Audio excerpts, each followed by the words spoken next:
My dear student, I am Ruchi Upadhyay and welcome to Ruchi Upadhyay classes. आज का topic है nylon 610। Nylon 610।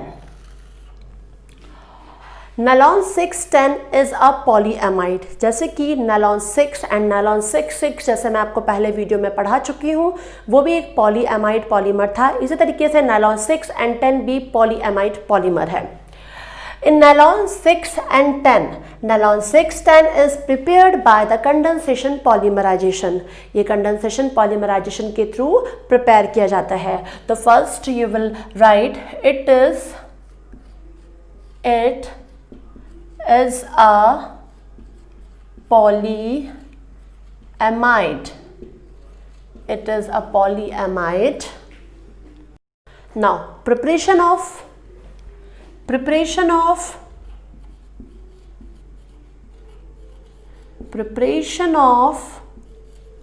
naylon 610.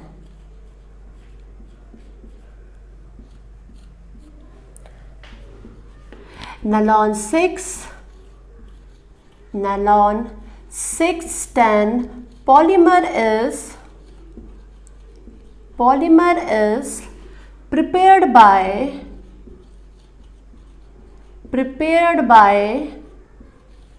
condensation of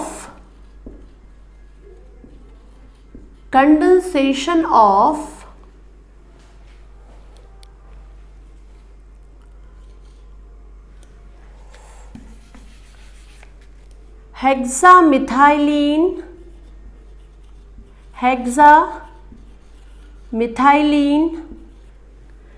diamine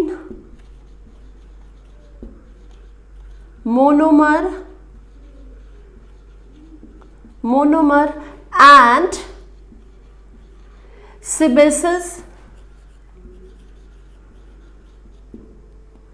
monomer।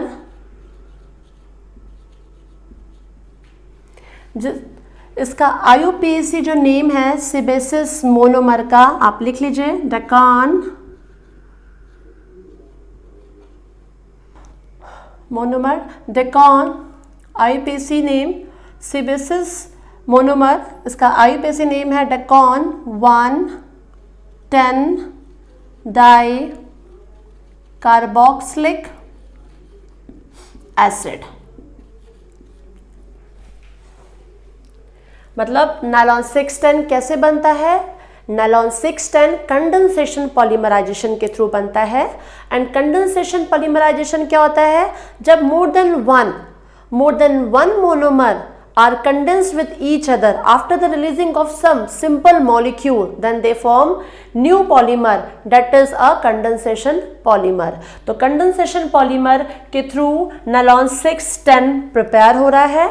Nylon 610 जो prepare हो रहा है उसमें दो तरीके के मोनोमर लिए गए हैं। पहला मोनोमर है हेक्सामिथाइलिन डाइएमीन और दूसरा है सेबेसिस मोनोमर, जिसको डेकान 1,2 डाई कार्बोक्सिलिक एसिड भी बोलते हैं। इसके अलावा डेकेन डाइओइक एसिड भी बोलते हैं। Now reaction is,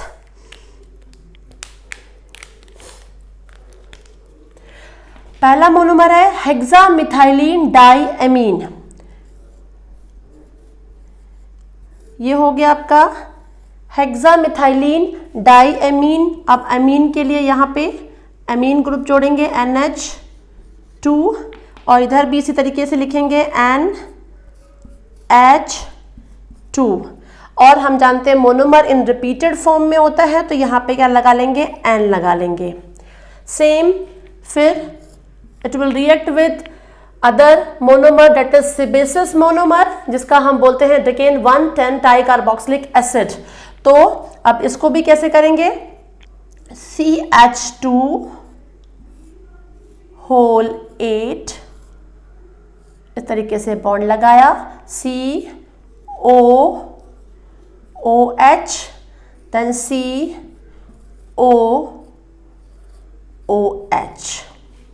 okay, and आगे इसके भी हम क्या लगा लेंगे? N लगा लेंगे, N नंबर ऑफ मोनोमर। अब इनका हम नाम लिख लीजिए। This is hexa methylene diamine, bracket में लिख लीजिए it is a monomer. Next one is, मैंने इसका क्या नाम बताया, 1-decon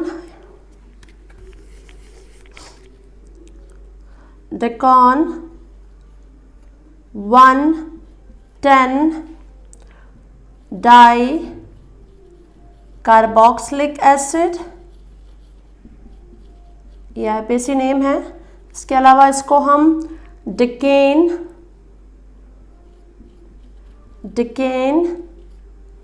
डाइओइक एसिड भी बोलते हैं, और एक नाम तो आपको पता ही है, सेबेसिस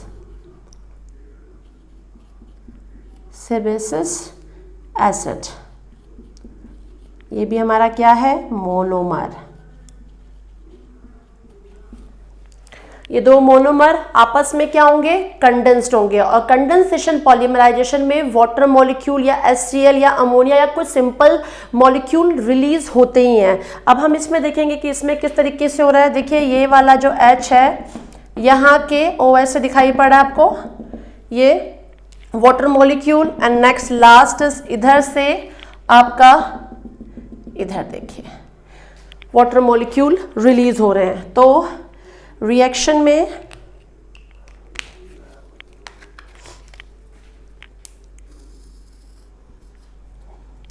माइनस, यहाँ पे लिख लीजिए NH2O 2NH2O, ये आपने यहाँ पे लिख लिया। देन ऊपर लिख लिया कंडेंसेशन पॉलीमराइजेशन होगा।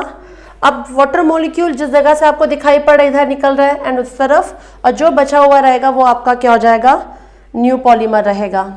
तो ऐसे बॉन्ड बनाया, ये H निकल गया, यहाँ बचा क्या, NH, देन CH2 का होल 6, CH2 का होल 6 लिख लीजिए। फिर क्या बचा, NH, अगेन यहाँ से OH निकल गया तो ये बचा CO, देन CH2 का होल 8, CH2 का whole 8 and C double bond O, और ये ब्रैकेट लगा दिया। NH CH2 का whole 6 NH, then CO CH2 का होल 8 CO, यहाँ आपको दिखाई पड़ा है। This is a nylon 6 and 10, nylon 6-10 है ये, नायलॉन 6-10 पॉलीमर। ये पॉलीअमाइड क्यों है, देखिए इसमें पॉलीअमाइड क्यों है, यहाँ पे एमाइड लिंकेज आपको दिखाई पड़ रहा है। ये एमाइड लिंकेज क्या है, ये वाला देखिए, ये एमाइड लिंकेज है। तो यहाँ पे ये आपका पॉलीअमाइड लिंकेज दिखाई पड़ा, दिस इज एमाइड लिंकेज इसको बोला जाता है। और एमाइड लिंकेज से क्या बन रहा है, पॉलीअमाइड लिंकेज आपका जो बन रहा है, पॉलीअमाइड बन रहा है ये। व्हाई इट इज कॉल्ड, इसमें मैंने आपको बताया था कि एमाइड लिंकेज पाया जाता है। तो ये देखिए, ये this is a amide linkage, इस कारण से हो रहा है। एंड इसको बोलते हैं कार्बन 6-10। हाउ 6, देखिए यहाँ पे CH2 का होल 6 है, कार्बन यहाँ 6 है, तो नायलॉन 6 हो गया। एंड इधर देखिए कार्बन 8, 9, 10, तो नायलॉन 6-8 पॉलीमर। तो this is a nylon 6-10 polymer. मैंने आपको समझाया कैसे nylon 6-10 polymer is a polyamide. It is prepared by condensation polymerization of hexamethylene diamine monomer and sebacic monomer जिसको हम डेकेन 110 डाइकार्बोक्सिलिक एसिड भी बोलते हैं, जिसका IUPAC नेम है। हमने यहाँ पे देखिए दोनों मोनोमर को लिया, आपस में ये मोनोमर कंडेंस्ड हुए after the releasing of some water molecule.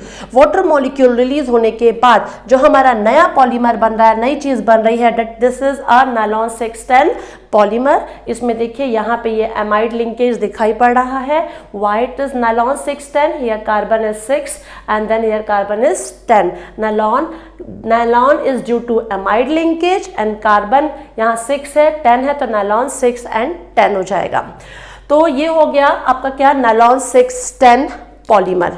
nylon 610 polymer की कुछ क्वालिटी ध्यान रखिएगा कि एक nylon 610 पॉलीमर क्या है, ये एक फाइबर है। एक तो ये फाइबर है, दूसरा कंडेंसेशन पॉलीमर है, ये कंडेंसेशन पॉलीमर, और तीसरा ये थर्मोप्लास्टिक है, थर्मोप्लास्टिक है। ये तीन बातें इसकी में जरूर ध्यान दीजिएगा। फाइबर है, फाइबर जैसे कि नायलॉन 6 एंड नायलॉन 6 था, वैसे ही ये भी फाइबर की कैटेगरी में आता है। एंड कंडेंसेशन पॉलीमर है, हमने ये देख ही लिया, कंडेंसेशन पॉलीमराइजेशन के थ्रू बनता है। थर्मोप्लास्टिक प्रॉपर्टी का है ये। थर्मोप्लास्टिक क्या होता है, which can be reused, remoulded, ठीक है, उनको फिर से हम हीट करके सॉफ्ट कर सकते हैं, मेल्ट कर सकते हैं और नए ऐसे प्रोडक्ट बना सकते हैं, नए फॉर्म में इसको कन्वर्ट कर सकते हैं, तो इसको हम रीयूज कर सकते हैं। That's why it is thermoplastic. तो नायलॉन 610 इसीलिए ज़्यादा इंपॉर्टेंट है बिकॉज इसमें ये तीनों प्रॉपर्टीज पाई जा रही है कि it is a fibre, condensation polymer and साथ साथ ये थर्मोप्लास्टिक भी है। तो डियर स्टूडेंट, आज का टॉपिक था नायलॉन 6 एंड 10। आई थिंक आपको मेरा वीडियो ज़रूर पसंद आया होगा। इसे लाइक कीजिए, सब्सक्राइब कीजिए, शेयर करना बिल्कुल मत भूलिए। Thank you so much.